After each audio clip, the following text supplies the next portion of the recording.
This is Eric Glass. In Lily's family, there's a story everybody knows by heart.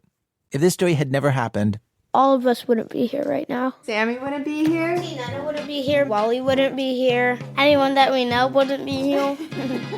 So what happens when Lily's mom tells her the story is not true? This American Life, surprising stories every week.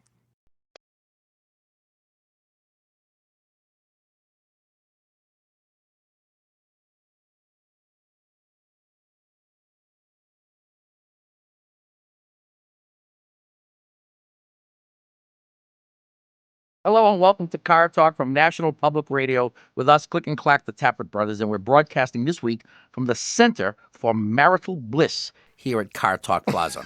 Now get this, there was an article in the paper, in our paper, the Boston Globe recently. It probably was from one of the wire services. Well, it was actually reprinted from the Los Angeles Times. Okay. And the gist of it is, here's the title, Marriages Endure When You Just Do What Your Wife Says. Yeah. That's the Some researcher, a guy named John Gottman from the University of Washington. Whose wife told him to do the research. Wife told him to do what they were actually doing, they were studying the effect of what we call active listening. This is what marriage counselors have been telling people to do for decades. You know, I'm sorry, what did you say? Your wife says something, and you say to her, "Yes, dear, I understand that, and I guess what you mean by that is da da da da da." And then you would exchange. Have an exchange, and you would come to some realization, some epiphany, whatever. They found out that does nothing to enhance marital bliss. Instead, the only thing that works is if the wife says do something and the husband does it. Yeah. That's it. Well, from your own experience, can you tell us if this works?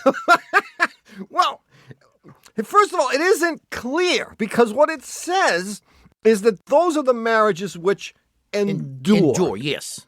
And so the question is, do they last forever or does it just seem like forever? That's my question.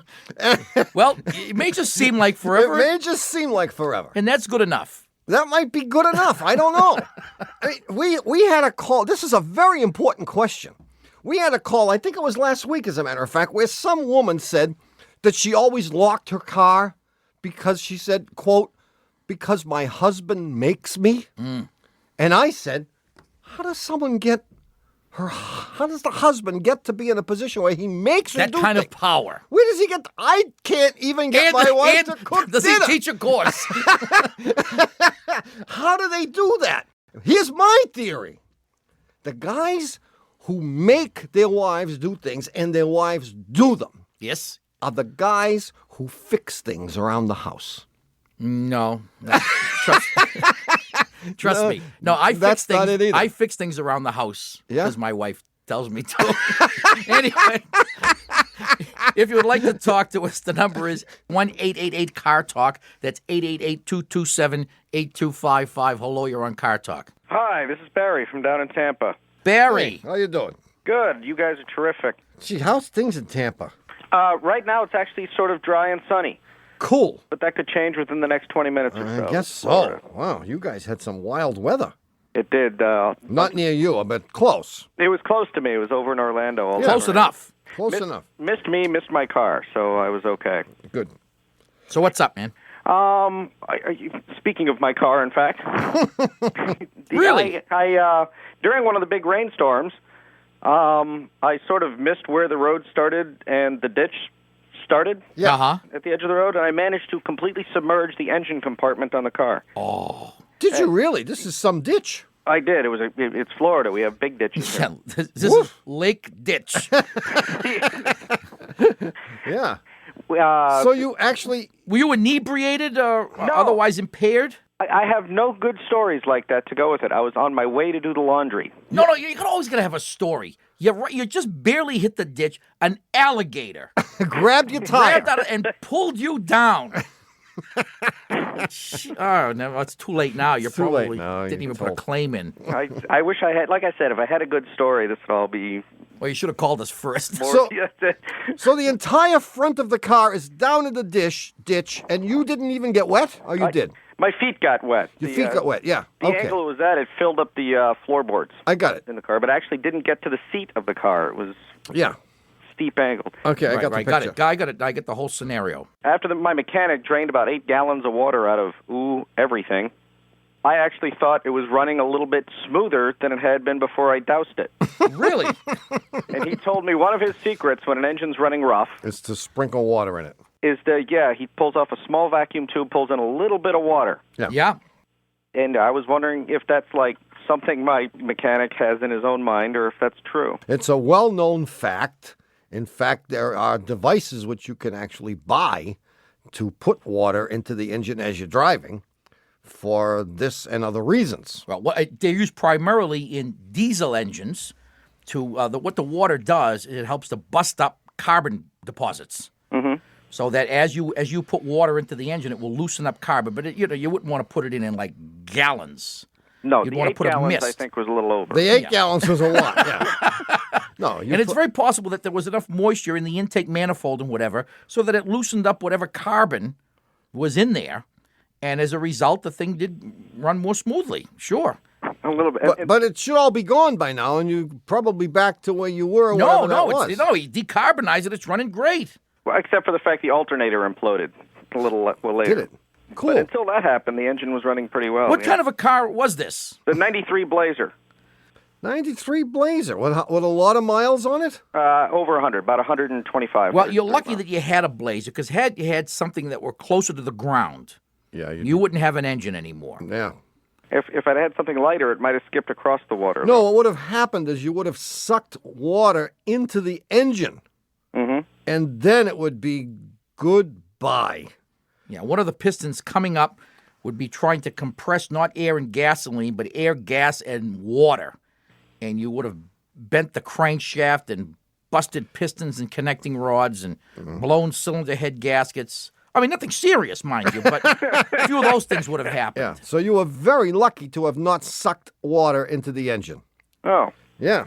So it is running better because you have decarbonized the engine. Okay. And he's right to a certain extent, and this is something you can do. I mean, we have used this from time to time in the shop, but now we have these expensive chemicals and this fancy machine that does it, so we don't do it for free anymore. We charge people. See you, Barry. Great. Thank you, guys. Thanks for your call. Take it easy. 1-888-CAR-TALK. That's 888-227-8255. Hello, you're on Car Talk. Hi, my name is Dana, and I'm calling from Smithville, Texas. Hi, Dana. What's on your mind? Right before Christmas, my 1989 Honda Civic started overheating a lot. I mean, basically there were two problems, overheating and not starting on wet, cold mornings. Oh.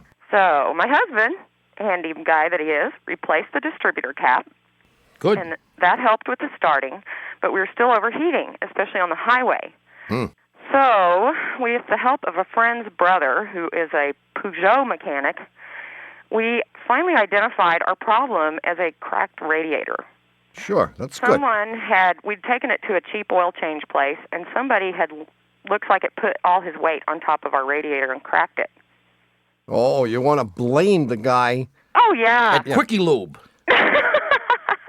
I'm not naming names. Yeah. So we didn't want to buy a new radiator, so my husband had some J.B. Weld with him. J.B. Weld. Amazing stuff. And he super glued the crack together. And we've driven it another 6,000 miles since then.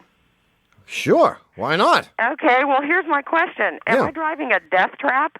And what are the warning signs that my radiator is going to blow up? And should I go ahead and get a new radiator or keep driving this one until it breaks? Well, how many miles are on this car?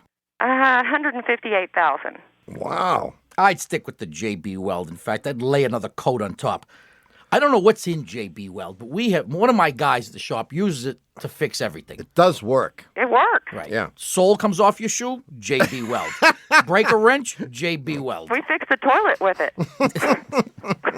Well, I mean, the worst that can happen is the weld lets go, and then you've got the same leak that you had before, and you'll overheat. And then you go buy a new radiator. Yeah, I mean, I don't think the leak is going to get worse when the weld lets go. Oh, good. So, And it's not going to be a death trap. I mean, you may get stuck someplace and you may get, descended upon by armadillos or something. But or banditos. She does live in Texas. Yeah. Well, yeah, I mean, this leads to my secondary, and my biggest problem is that this car is sort of approaching second car status, and we need another car. Yeah. So we were having this major debate about what is next, and my husband wants a V8 big cab 4x4 with a flatbed trailer on the back. And I'm like, ugly? No way. I want like a foreign truck, something small, sporty, low gas mileage. But you would go for like a Toyota pickup truck. Yeah. Yeah. But he says that's not big enough. Well, here's the compromise. He's going to get a T100. Wait a minute. If he says not big enough for what? Not manly enough.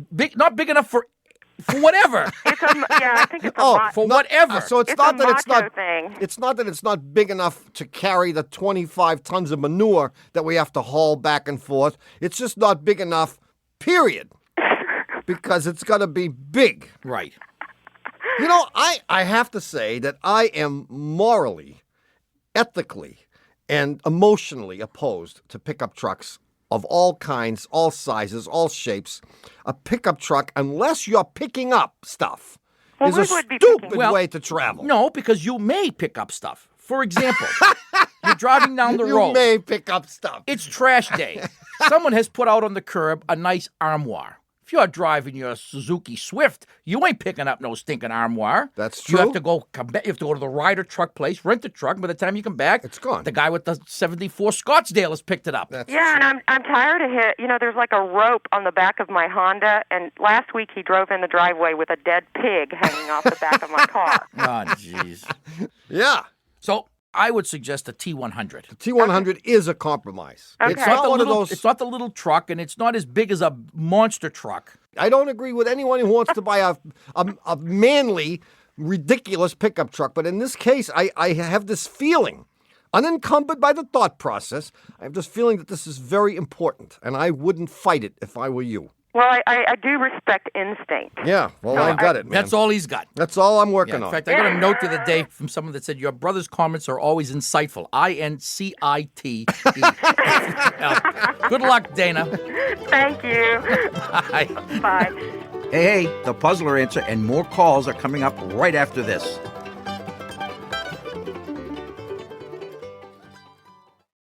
This message comes from Wise, the app for doing things in other currencies. With Wise, you can send, spend, or receive money across borders, all at a fair exchange rate. No markups or hidden fees. Join millions of customers and visit wise.com. T's and C's apply.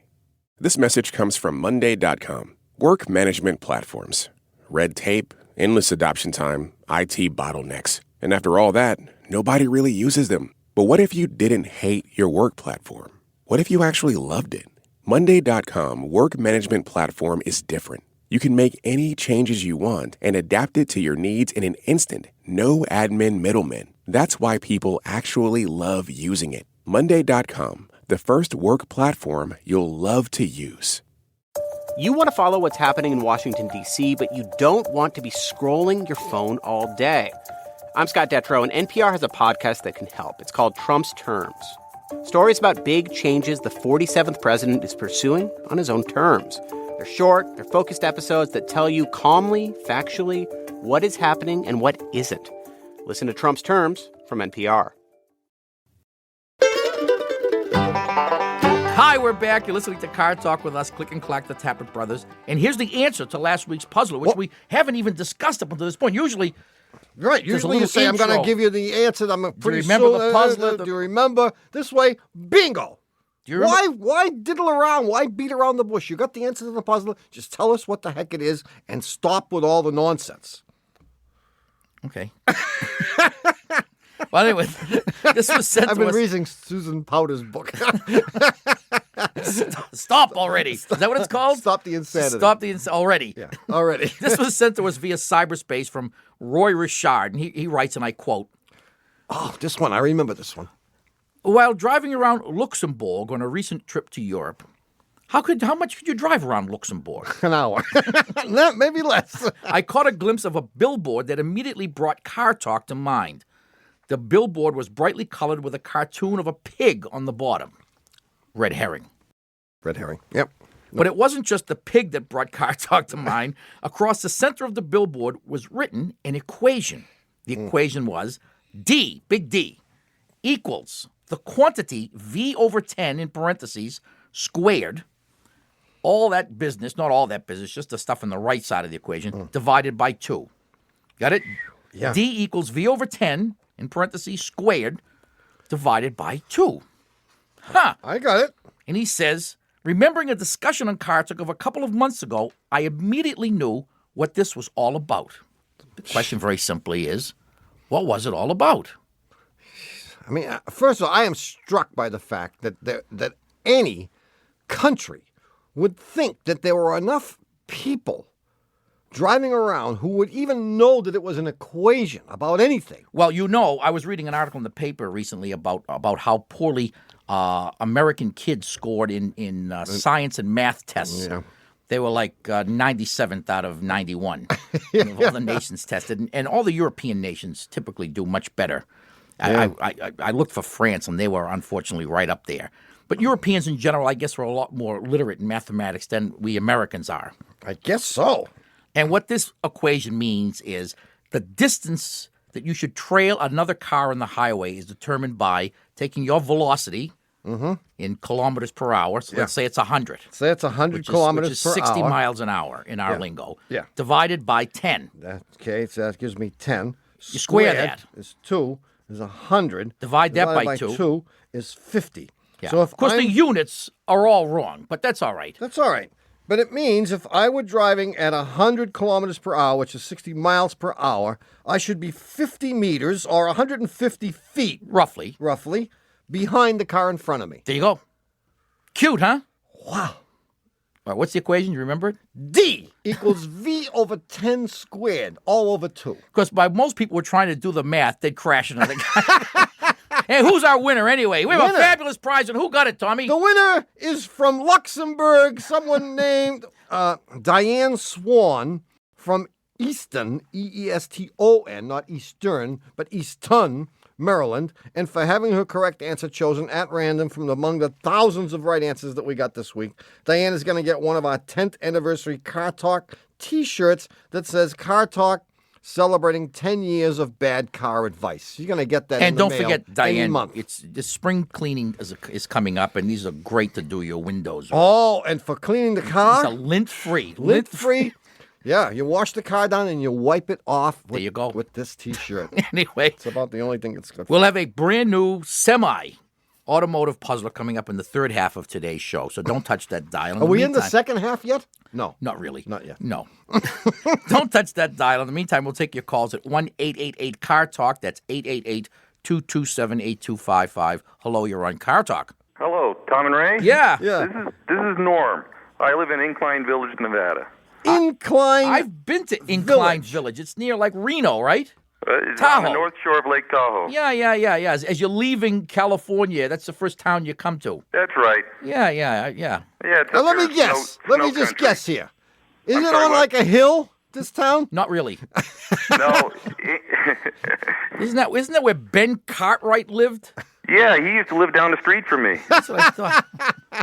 Anyway, Norm, what's up? Well, I live in snow country, as you know. Oh, yeah. Yes, a lot of snow. And I commute to Reno over an 8,900-foot pass every day. Oh, And I see a lot of snow. yeah, I guess you do. And I have 4 cars. And depending on how much it's going to snow, I determine which car I'm going to drive. Yeah, what do you got for cars? Well, if it's only going to snow 6 inches or less, I'll drive the Toyota Corolla. Oh, Okay. Oh, yeah. Okay, if it snows between 6 inches and 18 inches, I drive the Subaru GL four-wheel drive wagon. Yeah, good. And if it's going to snow over 18 inches that night, I'll drive the Suburban, the four-wheel drive Suburban. Yeah. But all of them have the same problems. The windshields ice up in these snowstorms. And I drive in 100 snowstorms in the 18 years I've been going over. So the best solution is to reach out the window and slap the wipers. Right. I get real good at this. Every Right. 3 minutes, you open the window, you slap it, knock the ice off. So you spend the whole time slapping it. Yeah, I'm so good I don't even have to put my coffee down. Just reach out and slap it. Hey, that's good. You're But, a pro. The Subaru, something happened to the Subaru wipers a year ago. the switch kind of burnt out. First, the intermittent wiper stopped working. It was always on low. If you turn the heater on, it would stop. Oh. And then whenever you turn the wipers off, it would just stop right in the middle of the windshield, no matter where it was. Uh-huh. You'd have to put it back down, stop it on the bottom of the swing. Yeah. Well, this is a blessing, because now when it's snowing, Sure, you can stop it right I up can there. stop it over on the left. I was wondering how you managed to do the slapping business while the windshield wipers are running. That's an art, man. 18 years of practice, I got real good at it. Yeah. It's a learning process. You know, at first I used the glove, but then it would grab the glove and take it off, and you have this glove. The glove going back and forth. Going back and forth. And then one time, my finger got caught in there, and it started pulling me out. And it ended up cutting my finger, and I had blood on the windshield, and then I had my finger in my mouth trying to keep the blood from getting all over the car. What do you do for a living, Norm? I work for the Postal Service. I was going to say you must work for FedEx.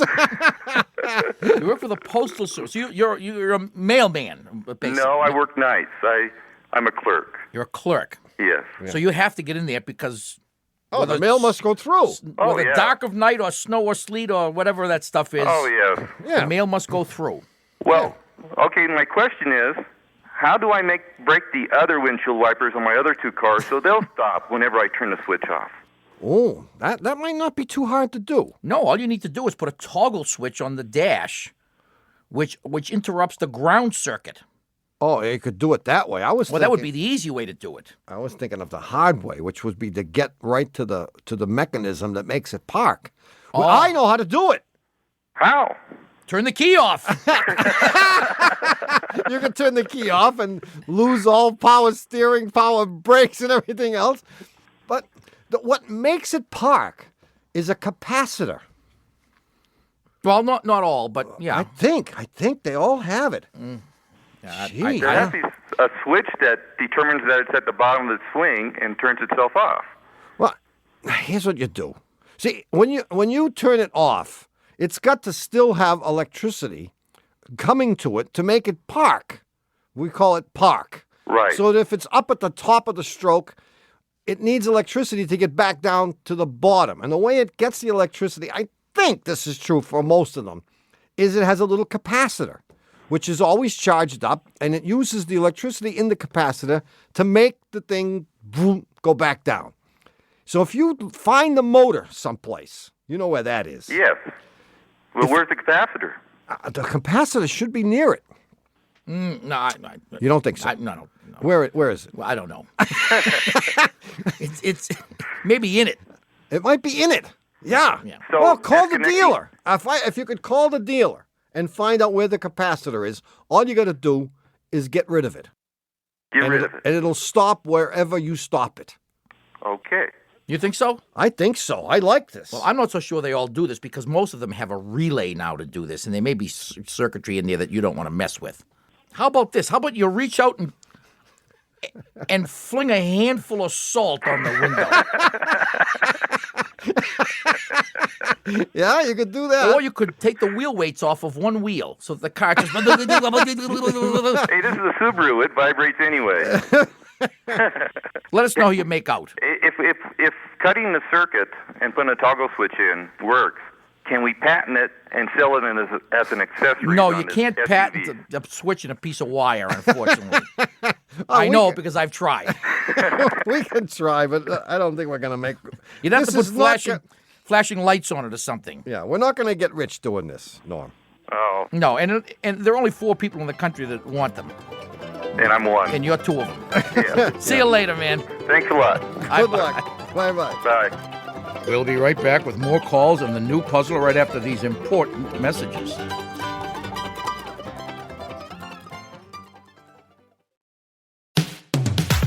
You have your job, but you also have a life, and you're not just one thing. Neither is the Here and Now Anytime podcast. Every weekday, we break down the biggest story of the day and something else, like a new trend everyone's talking about. It's Here and Now Anytime, a daily podcast from NPR and WBUR. The scary new movie Sinners, from the director of Black Panther, finds Michael B. Jordan playing twin brothers. It's got vampires, it's got great music, and it's a fun one to see with a big crowd. This is the most excited I've been about a movie in a very long time. We'll tell you why you should see Sinners on the biggest screen you can. Listen to the Pop Culture Happy Hour podcast from NPR. There's no place like the garden, and this season, Garden Variety wants to help you flourish. Each week, the Heartland's top horticulturists, insect experts, foresters, and others drop by with fresh tips about everything you want to grow or grow better. Dig into Garden Variety from Iowa Public Radio, part of the NPR network. Keeping up with the news can feel like a 24-hour job. Luckily, it is our job. Every hour on the NPR News Now podcast, we take the latest, most important stories happening, and we package them into 5-minute episodes so you can easily squeeze them in between meetings and on your way to that thing. Listen to the NPR News Now podcast. Now.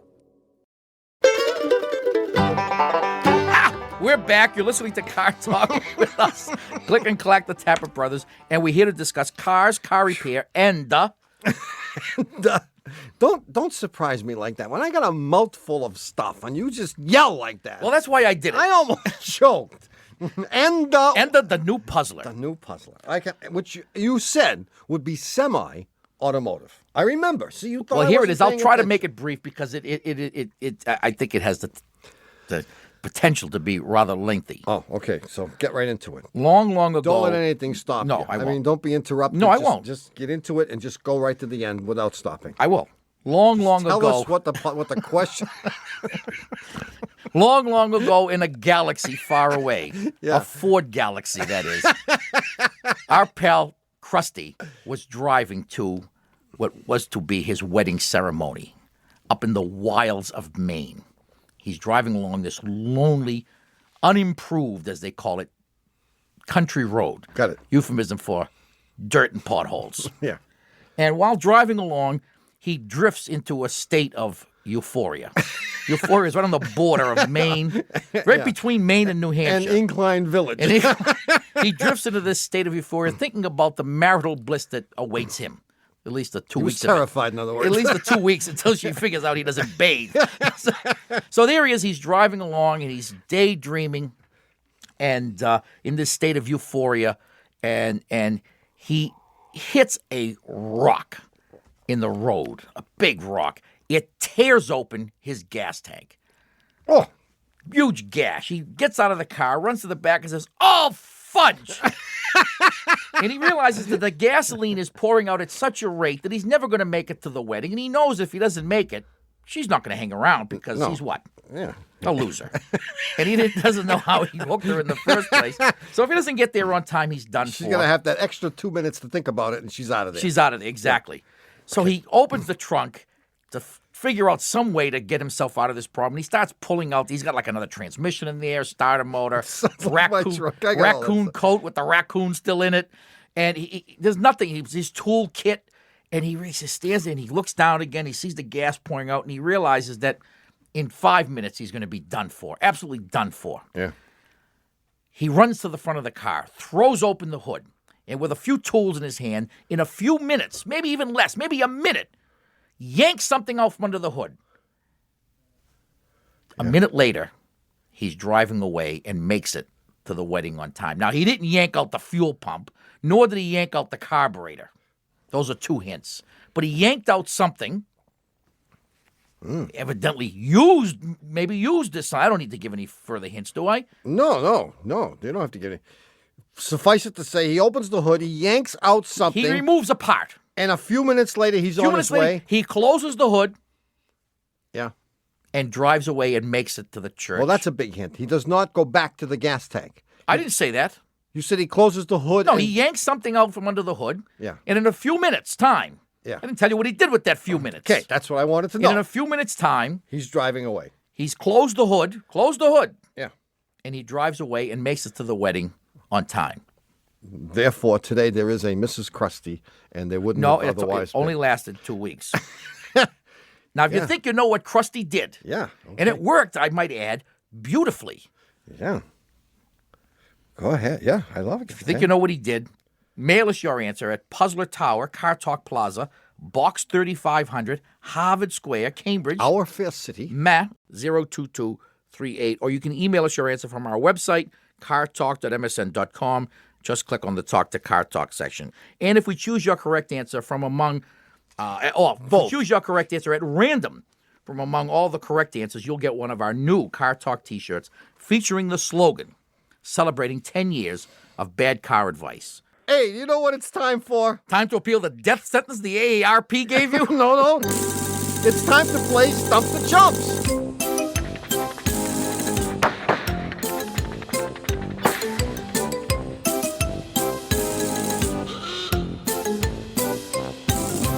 Now, on Stump the Chumps, we bring back a previous caller to find out if our advice was actually helpful. Or more likely, actionable. So who's this week's chump stumper anyway? The contestant today is Ellen from New York City, and Ellen has the honor of being the first ever repeat Stump the Chumps contestant. What, we screwed it up twice? Actually, no. This is just a second follow-up visit. Ellen first called us back in 1996. What? Complaining that her then-fiancé, Bruce, was spending all kinds of time and money buying performance-enhancing accessories for their 94 Blazer. And we told her to encourage him by, I think these were your words, you said you should embrace his hobby because he would eventually get sick of it. Well, we may have underestimated the power of the J.C. Whitney catalog, huh? Apparently we did. To embrace his hobby. Yeah, I think that was my recommendation, if I'm not mistaken. But what we want to know is, did you marry him or did you dump him, and did you force him to live on the streets of New York in the Blazer? No, I'm a newlywed. We were married 2 months ago. No kidding. Really? So you've married him since we've spoken to you. Yes. Against our advice. And is he still, fixing up this Blazer? Oh, yes. Now the problem has escalated, though. Because we're back in New York, and we're back, from the honeymoon. And he now, I guess the honeymoon's over because at night he stays up and he's on the internet looking for high-performance parts on the internet. Damn internet. I hate it. Okay, so our first strategy of embracing the hobby failed miserably. So what do we tell Ellen to do next? Well, since they were married by then, we drew on our own vast marital experiences in solving marital problems, and we recommended the time-honored method for settling spousal disputes. Counseling? No. Active listening? No. Spite. If he was going to spend all that time reading the J.C. Whitney catalog, then Ellen had to come up with another hobby of her own, like maybe another guy. Great. Well, let's find out what happened. Ellen, are you there? I'm here. Hey! All right, now before we play Stump the Chumps again, I know you're a pro at this. Mm-hmm. Ken Starr wants us to ask you a couple of questions in order to verify that this is all on the level. You don't mind that, do you? No, not at all. All right. Ellen, you've never met Paula Jones, have you? No. No, and Vernon Jordan has not offered you a position at Revlon in exchange for favorable testimony here today? No. Okay. All right, well, tell us what happened. Well, I took your advice. Uh-huh. You got another boyfriend? No, I got a hobby, but see, it was a compromise. My hobby was that I got pregnant. Oh. That'll show him. But it was very clever. Your advice was very clever, and my hobby was clever because there are so many gadgets for babies. Oh. That his attention has now, it hasn't gone away from the car, but it has now turned its way over to all the baby gear.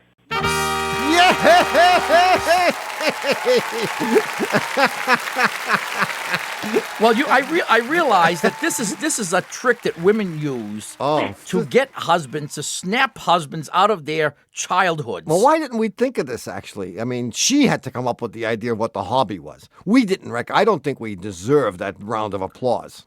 No? This was the best idea ever. But you know what helped me? That McLaren, who makes race cars, also makes carriages. How pregnant are you, Ellen? I'm due next month. God love you. And do we know if it's a boy or a girl? It's a girl. It's a girl. But hopefully she'll like cars. And he has already got the whole place all decked out with like the swing that you hang up between the door. Right, and we have these walkie-talkies that have a 2-mile radius. And, there's a lot of electronic things that you need for a baby. He's just going from one wacko hobby to another. I don't think there's really any hope for him, but do your best. Well, right. Well, he wants equal time because he feels that he needs to defend himself at some point to you, too. All right. Excellent. Thanks for playing Stump the Chumps, Ellen. Thank you. Bye-bye. Bye-bye. 1-888-227-8255. Hello, you're on Car Talk. Hi, my name is Achala Chatterjee. Oh, wait. Wow. You have to spell it. Okay, my name is Achala, Achala. Achala. I got that. Last name is Chatterjee, Chatterjee. Erjee. Right, like in Chatterbox. I know Chatterjee. Achala Chatterjee. Excellent. Achala. Wonderful name. Thank you. I called because I thought I could beat Arup Gupta. Well, Achala's pretty nice. Achala Chatterjee is pretty good. Thank you. It's very nice. And where are you from, Achala? I'm from two places. I work in Huntsville, Alabama. Yeah. But my husband lives in Riverside, California. That's interesting. Really? Yeah. And do you find that this cuts down on marital squabbles? It sure does. It sure does help. But how do you manage? Is he in some kind of federal penitentiary? Or you say he's working. What is he doing? Making license plates? No, I work for the Army.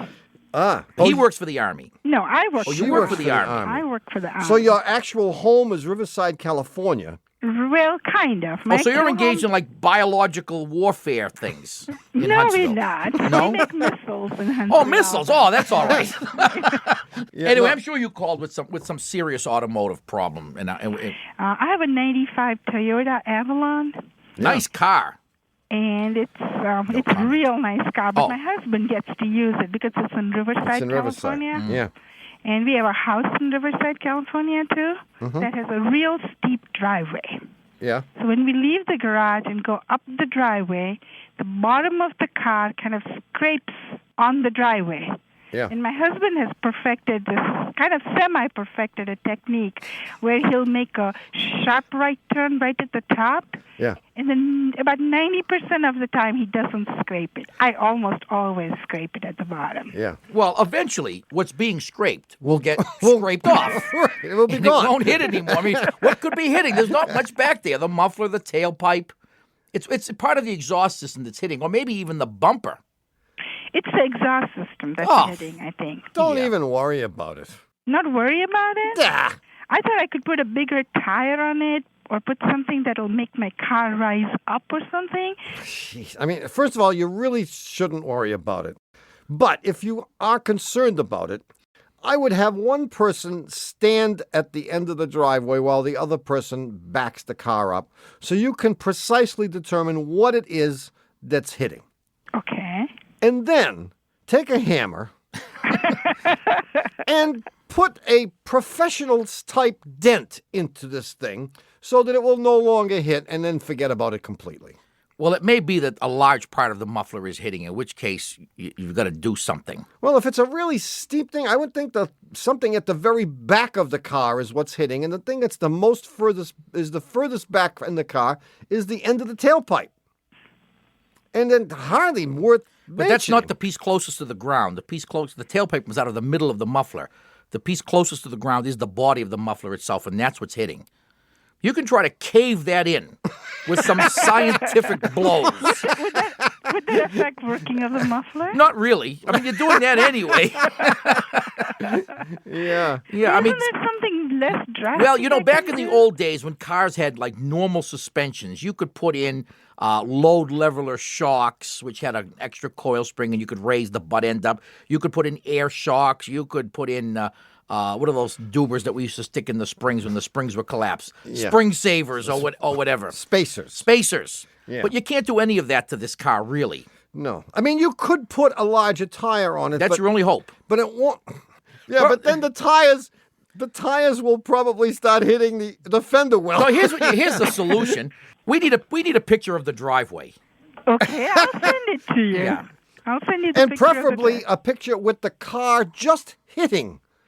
A close-up of whatever it is that's hitting, and we'll come back with a detailed drawing explaining how to fix it. Okay, I'll do that. This is a new service that we provide here on the show as of... We don't know what to call it yet, but right now. We're providing it. Okay, I'll mail those to you as soon as I get to Riverside this weekend. See you, Achala. All right, thank you. Bye. Bye-bye. Achala Chatterjee. Beautiful. Wow. Well, it's happened again. You vaporized yet another hour listening to Car Talk. Our esteemed producer is Doug the Subway Fugitive, not a slave to fashion Berman. Our associate producer and Dean of the College of Automusicology is Ken Babyface Rogers. Our assistant producer is Catherine Crystal Ray. And our engineer is Jonathan Superhighway Sideburns Marston. Our technical, spiritual, and menu advisor is Mr. John Bugsy Lawler. Our public opinion pollster is Paul Murky of Murky Research, assisted by statistician Marge Inovera. Our director of new product repair is Warren T. Myfoot, assisted by our customer care representative, Haywood Jabussoff. Our staff butler from the Car Talk Mumbai division is Mahatma Kote, and our director of desert food supplies is Sandy Berger. Our junkyard manager is Ricardo Desmontalbon. Our director of moral support is Hugh DeMann. And our Leo Tolstoy biographer is Warren Peace, author of Leo Tolstoy by Warren Peace. Insurance is provided by CFI Care, whose motto is, got a problem? CFI Care.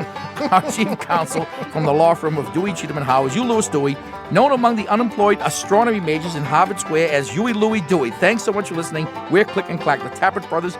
Don't drive like my brother, or needless to say almost, my sister. Don't drive like my brother, and especially like my sister. We'll be back next week. We hope. Bye-bye. And now, with a very important announcement, here is Car Talk Plaza's chief mechanic, Mr. Vinny Gumbaz. Hey, thanks. Now, if you want a copy of this week's Car Talk show, which is number 10, the number is 1-888-CAR-JUNK. And if someone wanted other Car Talk things, you know, like the CDs, the T-shirts, would they call that very same number, Vinny, 888-CAR? No, you'd call Kofi Anna. He's got lots of time, you dope. Of course you call the same number, 888-CAR-JUNK, or you can get stuff through the online shameless commerce division at cartalk.msn.com. Vinny, have you been practicing those restful visualizations I told you about? Serenity now!